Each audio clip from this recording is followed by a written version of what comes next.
And a pleasant good evening to you. Hope your Sunday is great. My name is Keith Williams, the host of The Works, the podcast where just about anything goes.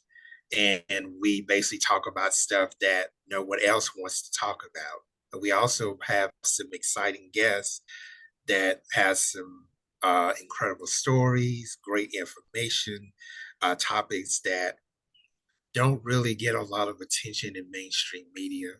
And so that is why the works was created. And I'm so happy that you are here with us today. And our guest for this week, her name is Amanda Quick. And Quick, she is an international best-selling author, a TED Talk speaker, very popular if you're familiar with TEDx. They do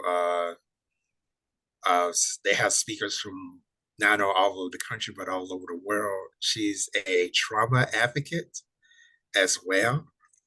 Welcome to the show. Thank you for having me.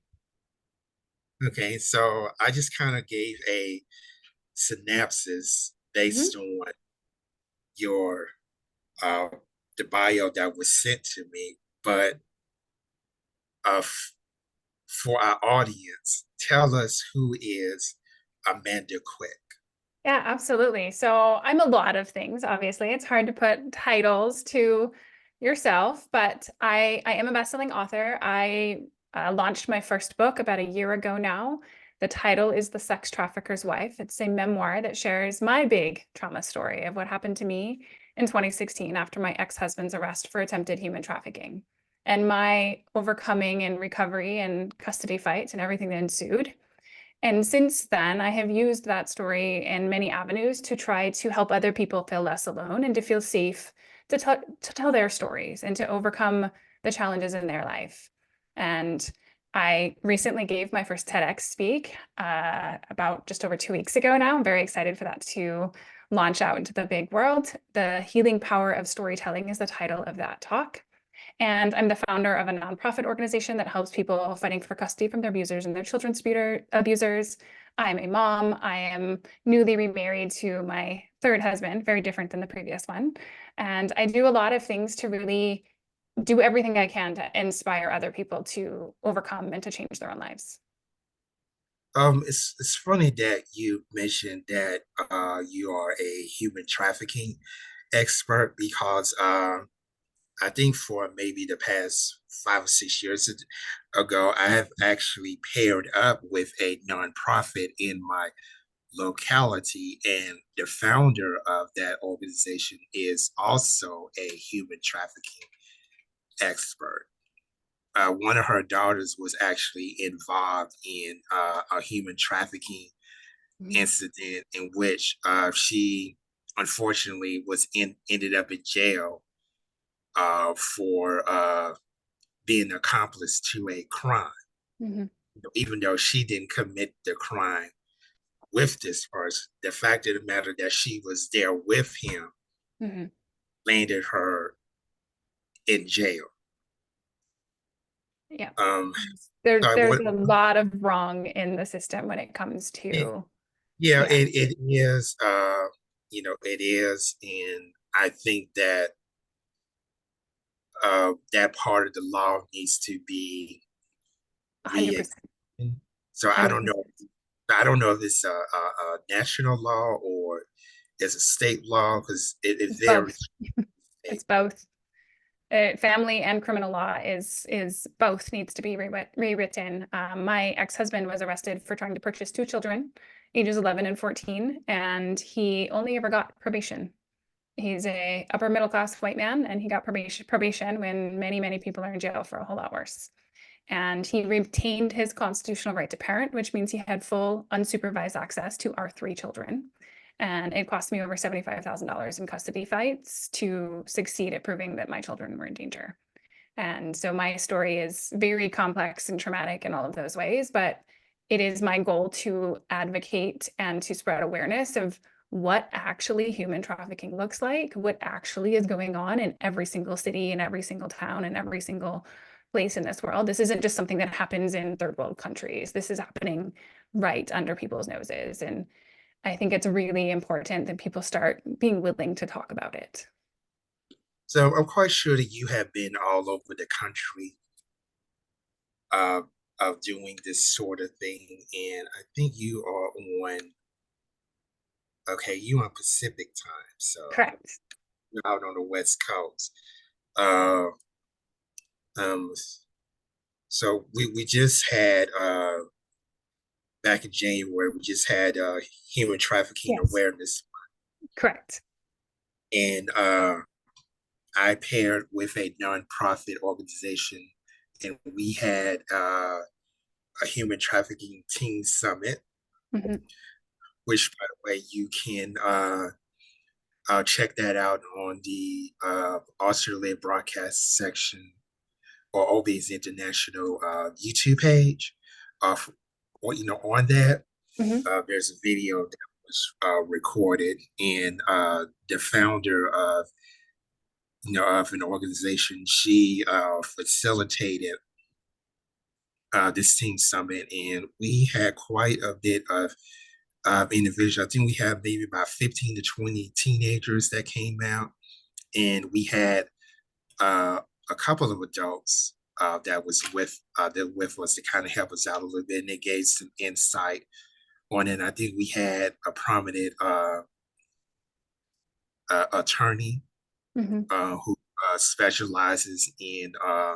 She's very gifted in the law, and she gave her expertise from the law side of things. And um, OBS, the Australia broadcast section, basically provided coverage for that, where we streamed on YouTube and Facebook, and we also have an audio version on your favorite podcast platforms.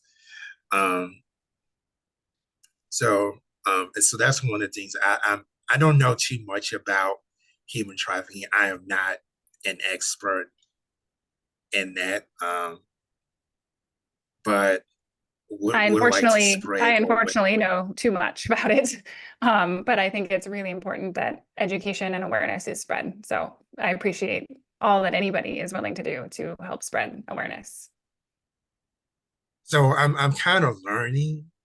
Mhm. So I'm kind of learning all the aspects so that I am able to spread awareness. Like, for example, if uh, we continue to have these type of talks and the spreading awareness, that Yeah, obviously I would bring in the experts. right. I would bring in the experts because I don't know anything about this. And so when I partnered with this organization, uh, she is a human trafficking expert in the greater Birmingham, Alabama area. She deals with not only local cases in the metro area, but she also handles a lot of statewide cases in Alabama as well. I would really like for the two of you to get together. Sure. I would love to. Yeah, absolutely. More connections or, the more people we can help support and the more advocacy work we can do together, the better. Yeah, but she definitely have a story on her own. I really Mhm. think that that it would bring brand awareness to her organization if the, Yeah. the two of you kind of uh, work together. Are you on Facebook, by the way? Yes, I am. Okay, so her name is Jasmine Deloach, and Okay. she is on Facebook, Jasmine Deloach, and that's Jasmaine. Like the state of Maine, Yeah. Deloach. Okay, she is on Facebook, and the name of her organization is Angels Arms Women and Teen Organization, which also has a Facebook page. You'll know it because it has like a dark pink logo. So that's her. Do encourage you to reach out to her and Okay. see if you got like collaborate and network. Cool. I found her. So what are some of the things that you talk about when it comes to that? I know that your nonprofit, the Golden Haven Foundation, Mhm. you also deal with human trafficking as well, or there are other things that It's are involving your nonprofit. Yeah, so my nonprofit is focused on the custody disputes after the fact because the my story is that my ex-husband who retained his constitutional right to parent despite his felony sex offense for trying to purchase children. And so I had to fight for custody from a man who was sexually grooming his own children and prove in court that my children were in danger despite his felony sex offense. And so my organization is specifically targeted to helping people fight for custody from their abusers and their children's abusers because the vast majority of people end up sharing custody with their abusers and their children's abusers because of the way that the systems are set up, and there is no consequence for other types of abuse that aren't physical and provable in that moment. And if people stay for trauma reasons or financial reasons or whatever other reasons people stay in abusive relationships, they are then penalized when it comes to the family court system. And so on one hand, there's the human trafficking aspect, and on the other hand, we have what happens to the families that are also impacted by what is going on. And he's not on the sex offender registry. He is. That's irrelevant when it comes to custody. I mean, I know everybody is shocked when they hear, but that's crazy. I it mean, is that's crazy. irrelevant. His prior offense was irrelevant until I proved that his own children were directly in danger, which means that because the system is not protective, it is only punitive. Something has to have already happened that you can prove. It is the victim's job at their expense to educate every single judge and jury about the trauma they experienced. To me, that's an immense privilege that vast majority of people do not have. And that's a huge problem that I want to bring awareness to. And there's just so much to unpack in why this is the way it is and the way the system was set up. But there's an immense amount of privilege behind actually fighting for custody, fighting for the truth to come out. And that's just not something that most Americans, whether from an economic standpoint, a racial standpoint, social standpoint, they don't have that privilege. And that's a problem. It was a hard fight. And I recognize the privilege I held in having that fight. I mean, correct me if I'm wrong, that normally if you are on the National Sex Offender Registry, you cannot be a certain amount of feet from children, right? Unless they're your own. It's Uh, different if they're your own. There is a Supreme Court precedent in certain states that if your own children are different. And so that is true that he couldn't be around other children. Now, it's not because he was on the registry, it was because he was on active sex offender probation. The moment his probation expired, he absolutely could be around other children. And so there's also some misconceptions about how the registry works, what type of protections are in fact in place. And your own children, your biological children, are different and they fall into a different category than any other child. I think it should be one and the same. You know, I, once you're on I that, don't disagree with you, and that's just not the system as it's set up. And you I think had that yep, you think I that would not have had the fight I had. you think that needs to be re-examined. 100%. 100%. Because the thing that people don't realize, there's this belief that you would treat your own child differently than other children. But the fact that you are capable of being attracted or interested in a child in any capacity means your brain is not wired in the way anybody else's are wired. And you're not capable of making decisions and understanding what's right and what's wrong. And you are dealing with personality disorders, mental health disorders, all kinds of other things. Nobody can say that you're going to treat your child any differently. Honestly, it's a ridiculous assumption, and yet that's the assumption that the court is making.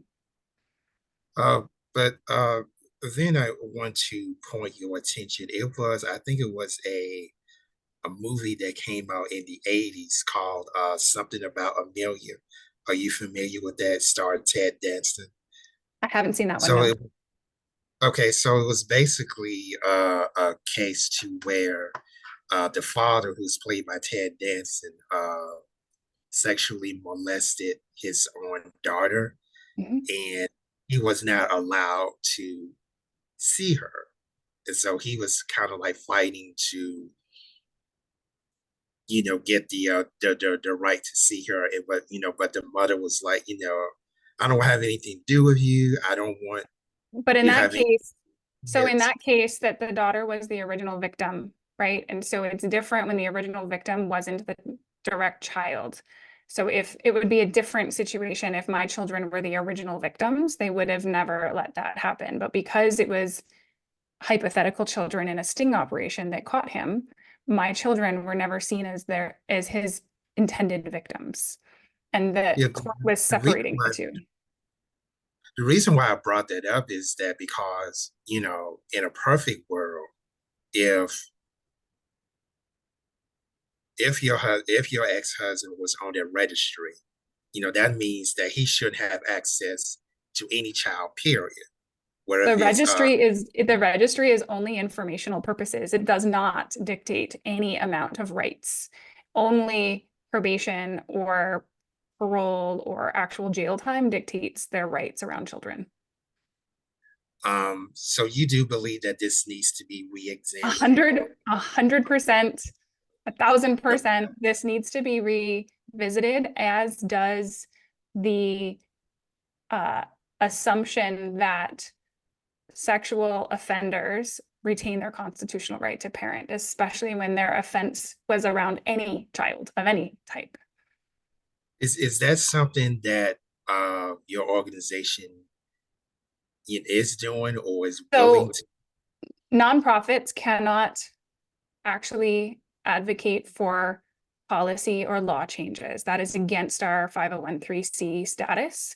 We are only in the business, in a sense, of supporting people in these situations.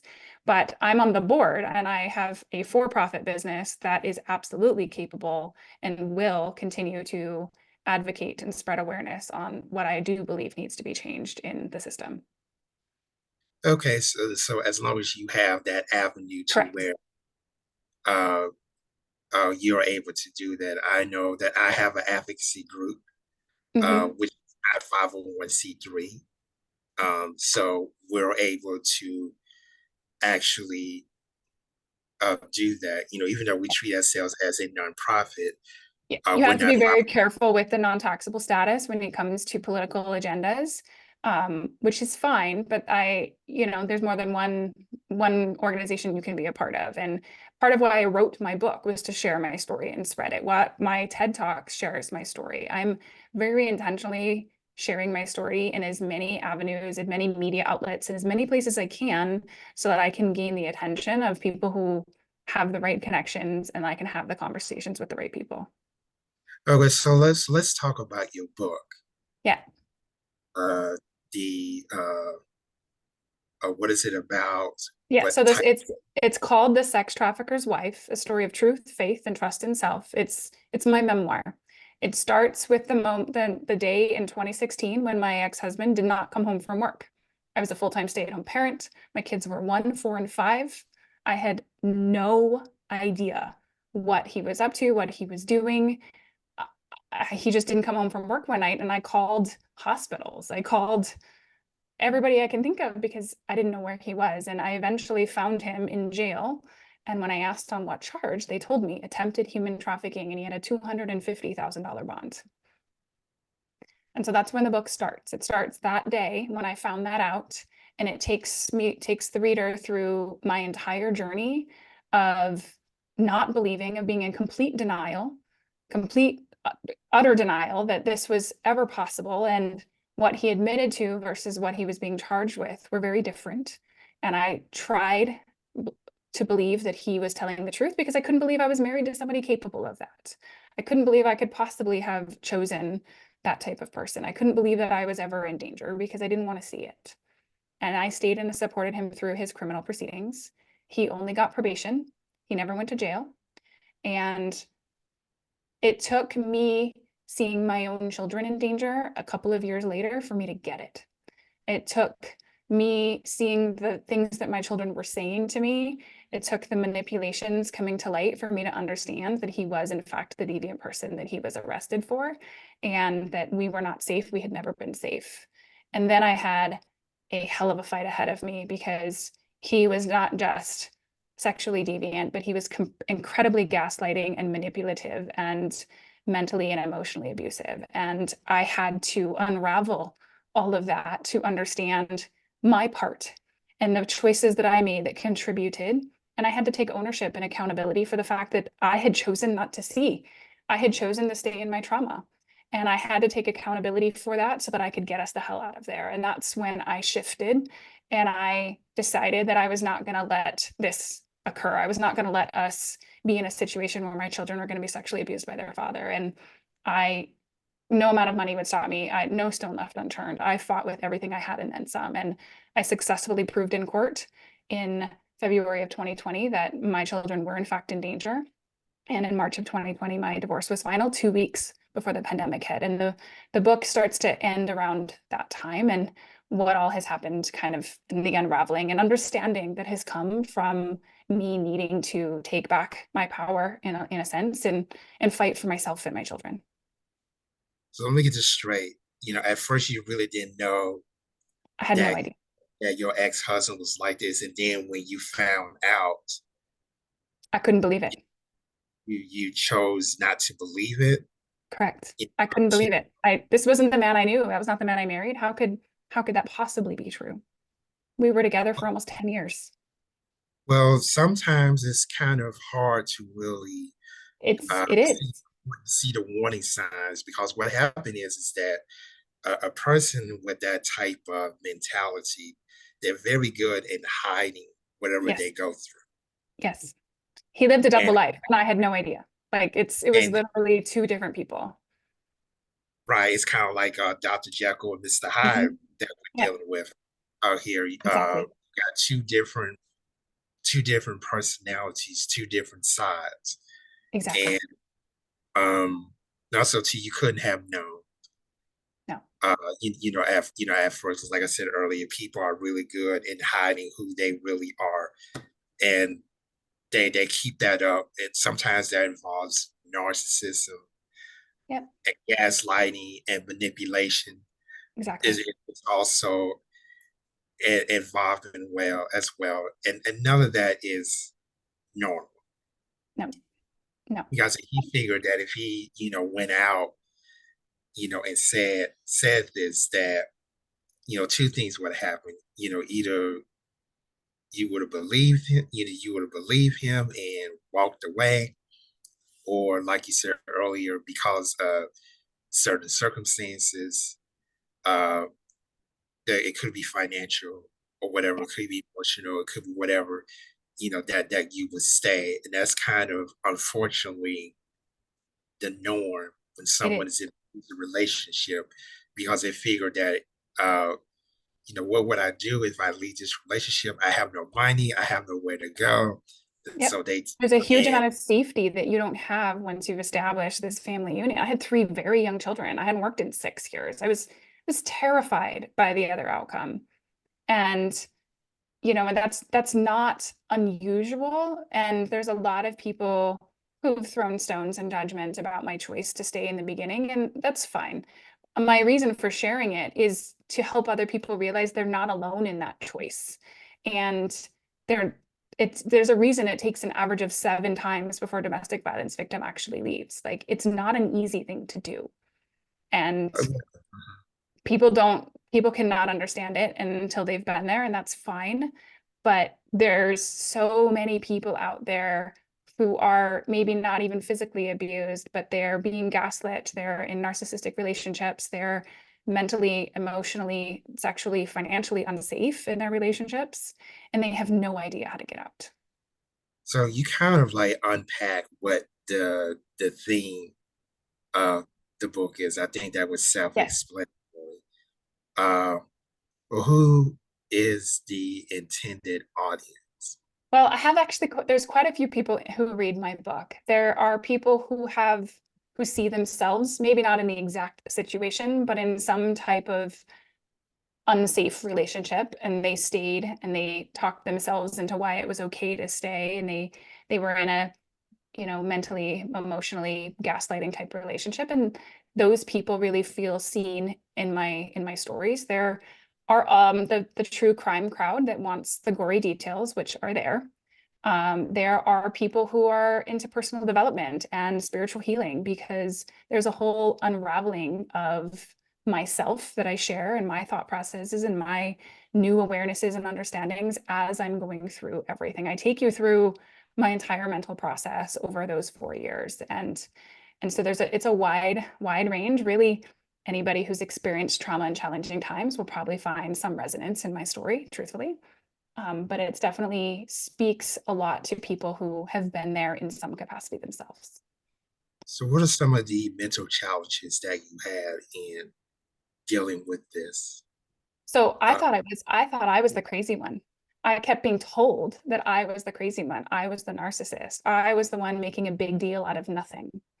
And when somebody who you trusted, who was your partner, is telling you that you're the problem, sometimes you think they might be right. Sometimes you're like, I remember calling my mom and being, am I the problem? Is this me? Did I cause this? Did I create this? And she tells me, she says, Amanda, it really takes a narcissist to make you feel like one.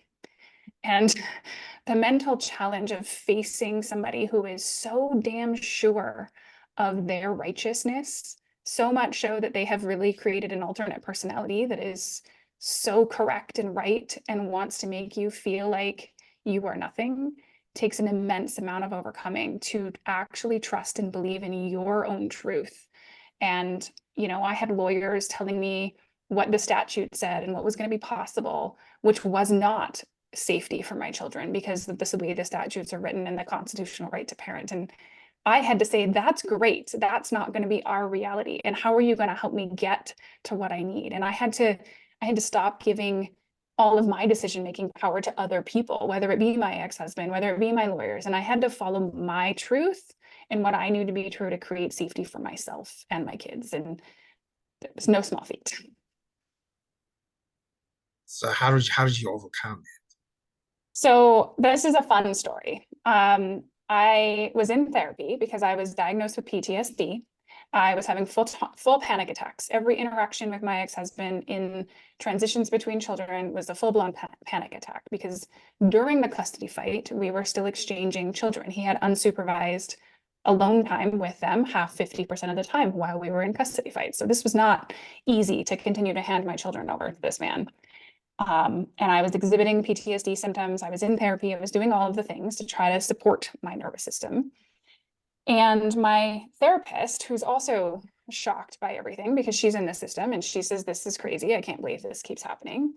Says, have you ever considered seeing a psychic? And I'm like, what? You crazy? Like, you mean a fortune teller? She says, no, I know somebody who's real. And I'm at my rock bottom. I am not okay. My mental health is not okay. My emotional health is not okay. My lawyers are telling me this is the way it is. So fine, I'll go see your lady.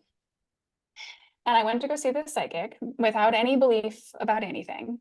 And she sits me down in the chair and she's telling me that, my angels created this session and she has all these stories to tell me. And I'm like, okay, I'm listening. I don't believe you yet, but I'm listening. And she starts to tell me a story about a past life of mine where my ex-husband and I were together and we had the same children, and things were okay until the kids came. And in this life, he was a drunk, physically abusive instead of mentally abusive and sexually deviant, but the energy was the same. And that I tried to protect the kids and I stepped in front of the kids until he threw me down the stairs and beat me to death in front of them. And as she's telling me the story, I have this physical body reaction and response. And I all of a sudden understand why I'm actually terrified of the man. And I'm admitting to myself that I'm terrified of him. And I didn't understand why. He never laid a hand on me. And she says, you have to get a handle on this fear and you have to make a choice. And I said, I have chosen. I've been doing all the things. I've hired all the lawyers. I've taken all the steps. And she says, no, you still haven't chosen. And she called me out in a way that nobody ever had. Because in that moment, I realized I saw myself clearly. I did not want to be in the situation I was in. I didn't want to believe that my children were in danger. I didn't want to believe the man that I was married to was capable of those things. And because of that, I was still choosing to believe that there was another explanation, despite what was happening in front of my face. Even taking all the steps to put the protections in place, I still was holding on to this little bit of hope that I was wrong, that there was another explanation, that there was another possibility that my family could be back together, because that was not what I ever wanted. And I saw myself clearly that I had not chosen to be done with him, to be done in that relationship, to stop giving my power to him, to stop choosing his version of reality. And in that moment, when I saw myself clearly, I stood up and I said, okay, I'm done. She says, say it like you mean it. I said, I'm done. And she says, okay, now I can help you. And what I did in that moment was I made a choice to put myself and my children first. I was no longer entertaining anything that came out of his mouth. I was no longer entertaining any version of reality that he was creating. Any explanation, anything, it no longer was relevant. I only focused on proving that me and my children needed safety and security, and who was there to help me. And she helped me see that everybody knew somebody. And even though I had hired the lawyers, there was more I could do. There was more people who could help me. And the moment that I had that session with her, 6 weeks later was my divorce hearing. And in those 6 weeks, I created a pile of evidence that was over 3 inches big in a binder, that include unsealed case files, that include testimony from the previous criminal case, that included actual testimony from my children. I had all of this new evidence that I had never even seen in the criminal file before, and I was able to build my case. But it took me taking full accountability for my part and my lack of choice, which is a choice in itself, in order to turn things around and overcome what needed to happen. So she was trying to get you to see that okay, there a problem existed before Yes. she can actually help you. Yes. Because in the mental health world, well, one of the things I always say is that I can't really help you unless you realize that Exactly. you have a problem. Because I can go Exactly. on and on and on about what's going on, and that this person is totally in denial that Exactly. it's a problem. Exactly. I had to take accountability. I had to choose the outcome I was actually wanting and own it. And then she could help me see the doorways that I could go down and the things I could do. But it had to come from me. You can't help somebody who doesn't want to be helped. You can't heal somebody that doesn't want to be healed. You can't, no matter whether you're a mental health therapist, a coach, a psychic, it doesn't matter. You can't support somebody who doesn't want it. And I wasn't ready to hear those things until I was. And the moment I heard them and saw it, I shifted and I said, no more. I'm not going down that path. I'm not living the life where my kids are abused. I'm choosing now. Fantastic. And so because of that, you was able to get Yes. the help that you need. I got the help Um, that I needed. I proved so my does case and I have full custody of my kids. We have now not heard from him in over 4 years. He, he's so gone. I'm saying that you have a lot of speaking engagements, you did a TEDx talk Yes. and everything. Um, uh, I have to ask this, that when you are mentioning, because I'm quite sure that you mention your story when you do these speeches and talks. Is Yeah, that correct? correct. Um, does it, do you have some sort of triggers that bring you back to that past life, or you can you say that you completely over it? It doesn't bother you. I don't mind, sharing it because it doesn't bother me. I I am a literal open book. I mean, my worst trauma is written on many pages and I go into detail. That story doesn't trigger me anymore. I have repeated it. I have been interviewed hundreds of times. It's so important and powerful for me to voice it and express it and to have other people feel seen. And every time somebody comes to me and says, thank you so much for sharing your story, it resonated so deeply with me, or that was just like my story in XYZ ways. And I thought I was alone.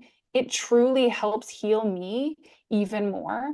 And I don't get triggered talking about any version of that story. I won't say I'm without triggers because that's not realistic, but I have done a ton of work around my ability to share the gory details and to feel other people's judgments and responses. And every single time, even if I feel a little bit, I take the opportunity and I say, if that bothers me, there's something I haven't dealt with. And what is it? And it's time for it to come out of my system. Writing my book in great detail, living the experience after being on the other side of it was incredibly healing and cathartic because I was able to see as it was happening why it was happening. And I truly have gratitude for my ex-husband now because I wouldn't be the person I am today without him. I wouldn't be able to talk about these things. I wouldn't have the understandings that I have had I not gone through that experience. And to me, this is what healing looks like, is to be able to take the traumatic experience and use it in a way that helps other people. I'm going to read this from the bio that was sent to me. Uh, Amanda is passionate about helping people overcome and heal from the most traumatic experiences and create system-wide change that supports all people to find safety and connection, no matter their economic or racial background. Amanda believes that change is always possible and that we must stand up, share our stories, and fight for the world that we want to live in. Do you want to like elaborate on that? Yeah, absolutely. So trauma, in my opinion, is one of the most system-wide things in society. Everybody experiences some level of childhood trauma, adolescent trauma, adult trauma, relationship trauma, financial. We just go on and on and on. Everybody has some traumatic experience in their life. And my belief is that the judgments we hold of that traumatic experience is what causes our physical and mental and emotional suffering. And trauma is the root cause of homelessness, disease, illness, mental health issues, and et cetera, et cetera, et cetera. And trauma is passed down from generation and generation. And all of these judgments that we hold of the experiences we had and the choices we made with the information we had at the time only infests this trauma virus in society. And it is my belief that the more we share our stories and use those things to help other people, the more it comes out of our systems, the more we get to use it as this powerful tool to support other people to stop judging themselves, to have grace for themselves, to love themselves and their choices, the more and more people who can do the same thing. And so it's my goal to inspire people to feel safe to share their stories, to feel safe to unpack their experiences, and to start to realize that they truly do have the power to create a different reality for themselves, for their children, for the world, if they want to believe that. Do you believe the reason why people are not telling their stories is because they feel what maybe they feel like they're judged, being people being judgmental, or Yes, there's no safe space for them to yes. really tell their story without uh, being judged? Yes, by others, and then in reflection themselves. They're also in judgment of themselves and the choices they made. And so they keep it quiet and they don't feel safe to express. They don't feel safe to be seen, heard, understood. And so they keep it in. And that's when it infests and creates all of the problems in the world we see today. So when you raise awareness about traumatic experiences, you're telling your story in different avenues and platforms, or the fact that you have written a book, Yep. you find that therapeutic? Yes, absolutely. Absolutely. I'm not keeping it locked in. I'm letting it support and help somebody else. I'm letting other people feel seen. And that just makes me feel gratitude for having this traumatic experience. And it's a really, it can be confusing in a sense to have gratitude for a big trauma. But I truly believe that my trauma has now shaped me to be the person that can now have this awareness and advocacy. And I have the ability to hold that safe space for other people because they know I get it. They know I've been there. They know that I know exactly what it feels like to make choices that I'm later ashamed of. They know that I won't judge them because I've been there too. And I am truly grateful to have that ability, which I wouldn't have without the experiences I have. And so to me, using and voicing and opening that door and that invitation is hugely healing, hugely healing. How are your kids reacting to this? So my kids now, it's been almost 4 years of no contact. They're now 9, 11, and 13. So they've obviously much older than they were. They know in an age appropriate way enough details of what happened. They have moved on from ever thinking their father is going to be in their lives anymore. You know, they had to go through loss of a parent. They didn't understand that they were in danger. They were babies. They didn't understand that the danger was right there. But they do today understand that I fought for them.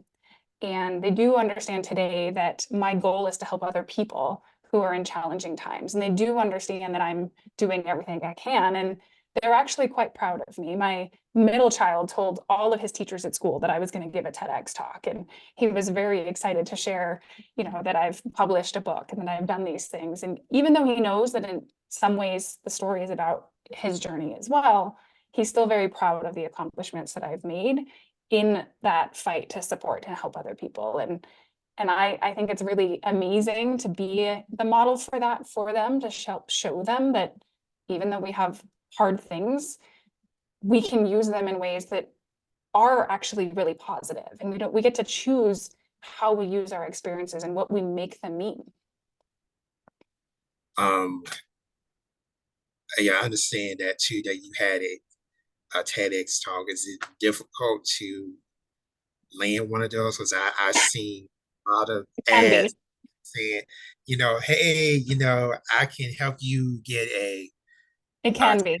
talk, and you It get the promotion, you pay them thousands of dollars. It's I not didn't do easy. any of that. I didn't do any of that. It can be. I read a statistic somewhere that it can take an average of like 50 or 60 applications before you land one. There are obviously specific that the thing about TED and TEDx is it's a very specific brand looking for a very specific set of things, and you need to know what those things are before you go apply to be a speaker. And the more you know about what they're looking for and the way the brand is set up, the easier you'll have getting the talk that you want. Um, I I applied for just a couple before I got it, but I was very specific about the events I was applying for and what they were looking for. And not not all events were looking for the narrative and the storyteller. Some of them were looking for the technological advancement or the climate change conversation or whatever else it was about. And I really looked for the event that I spoke at. The theme for that event was Phoenix Rising. And when I saw that, I said, this is mine. This is the one that wants my story. And I was right. And so the TED and TEDx's, they're all 18 minutes or less. They're very, very scripted talks. They're very specific in how the delivery is given. If you've ever watched TED or TEDx talks on YouTube, they all have a similar cadence and way that they're sharing what their idea that they're sharing. And for me, I wanted to be on that platform because of the reach and potential that being on that platform can have. Because I have several ideas. One of them is that uh, uh, blight is a disease um, with similar scenarios, similar scenarios to something that uh, with disease in our body. It has causes, it has symptoms. It basically, if you don't deal with it, your community is Mhm. going to die. Yeah. It was one idea that I pitched locally to the University of Alabama, Birmingham, and I'm in the works of hopefully within the next couple of weeks or so, speaking to a group of sociology students, Oh, fun. on that. So that's Mhm. one idea. And another idea is an actual story of mine in which I was actually had a learning disability, but I knew that that wasn't me. Mhm.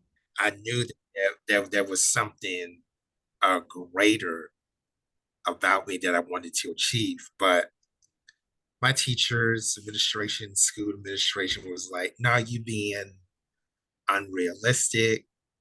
This is what you need to do." Blah blah blah blah blah. I did not listen to them, and so I eventually like acted out because I wasn't getting the attention Mhm. that I needed.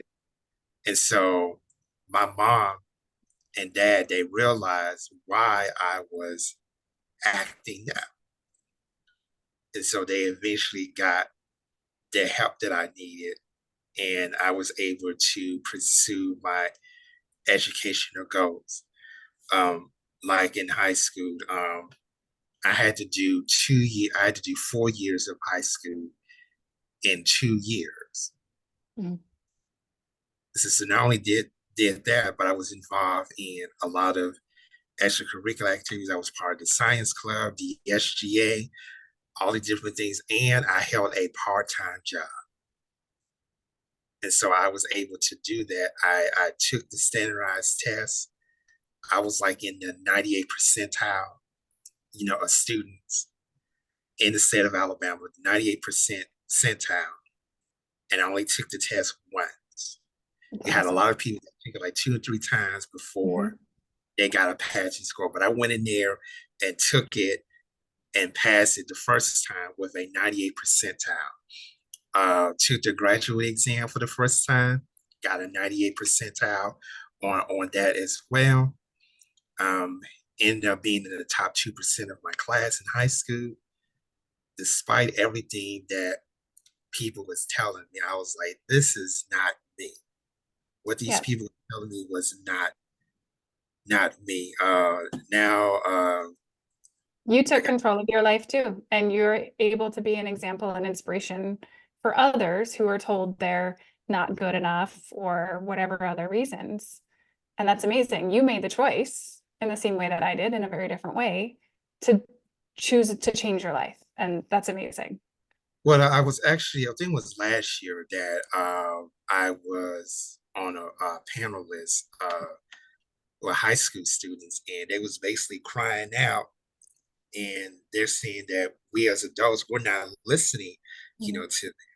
And so that was the first time that I told that story. And that was roughly over 30 years in the making. And people was like, well, why are you not telling that story more often? Because you had a lot of people that are struggling academically, and Exactly. it's like a real trauma, for them. I'm like, I used to have test anxiety. Of course. I have panic attacks because, it's the big exam. This is going to make me or break me. But I guess during that part in high school, that no longer bothered me because, I know what I wanted to be. Yeah. I was not going to be that statistic that other people were saying about me. And that's how I got over this anxiety. So That's the beauty of storytelling is the more people who can hear the story, the more people who are like, wait, I'm not different. I can do that too. And you can inspire the ripple effect for more and more people to share their stories and more people to be inspired. And it's this beautiful thing that happens when we're willing to be vulnerable and to share. that story has not been told in over 30 years. Maybe it's time. Um, I kind of figured that. I was like, it's not like I'm afraid of public speaking. It's like I don't know where to go or what direction to go in order to get that story out. That's where the trust comes through and you follow the knowing and you follow the path because I certainly had no idea. I knew I had a big story. I knew I needed to write a book. but I've met so many different people along the way that have opened doors that I didn't know existed, and I am just barely getting started. I know that. Uh, but you have made such an amazing progress Thank you. uh, here. It's kind of like from New York to Los Angeles, Yeah. and I mean, if you're from Los Angeles, you're over in New York now. That's how much progress that you have made, and I'm very proud that you decide to come on this podcast or whatever platform that you had experienced in order to share that story. Thank you. I won't be satisfied until there's true system-wide change and awareness, and I won't stop sharing my story in every avenue that I can and helping other people feel safe and seen and supported because I truly believe at this point that that is why these things happen to me, and I'm going to make them mean good things can happen in the world. I'm going to use them to be the force of change that I know I can be. So you kind of like gave like the human interest Yeah, of what human trafficking is, versus someone that may come on, and it's nothing wrong with that, giving out facts and information about of human course. but I think also that human interest element makes it more personal. Yeah, People that are watching or listening say, yeah, I can relate to that to a certain degree, and hopefully that yeah. something like this will get people to come out and share them. Exactly. And so many people like the victim stories are important, 100%, but there's so many more people impacted by these type of crimes that, I felt like his biggest victim, even though I wasn't the one being purchased. And there's so many more people that are impacted by this entire system-wide problem. And the more and more people who can talk about that, I'm not the first person to be married to somebody arrested for horrible things, not by a long shot, but I am the only person who has ever written a book from the wife's perspective. And that to me is why I had to do it because so many people need this story in order to actually start to recover and heal from their own. Okay, so if you get a chance, if you're able to find it, uh, watch the movie Something About Amelia. I will. I will. Uh, I think it kind of like uh, has a perspective, on its own as to a family that's going through this. They really don't know what to do or who to turn to. So I do encourage you to watch it if you're able to find it. It's a Yeah. very old movie from like the mid '80s or something. Okay. Uh, it's Emmy Award winner. They won multiple awards, and it aired on the American Broadcasting Company, I believe, in 1983. Wow. It's 1983. I was 6 years old then, so I'm sure I wouldn't have seen it then. Yeah. Well, yeah, I was actually uh, Yeah. close to 9 years old when that movie came out. Yeah. So. So that was kind of like a teaching moment Mhm. for it was kind of like a teaching moment at school and Yeah. at home. You really don't think that this was happening. I think it was like really the first time that uh, the subject of human trafficking, incest, and all those things was really made and came to light, and it kind of like really pushed the envelope as to uh, how we really deal with those issues. And Yeah. Yeah. uh, And unfortunately, there's still lots more issues to deal with, but all right, well, we're gonna get ready to close out here.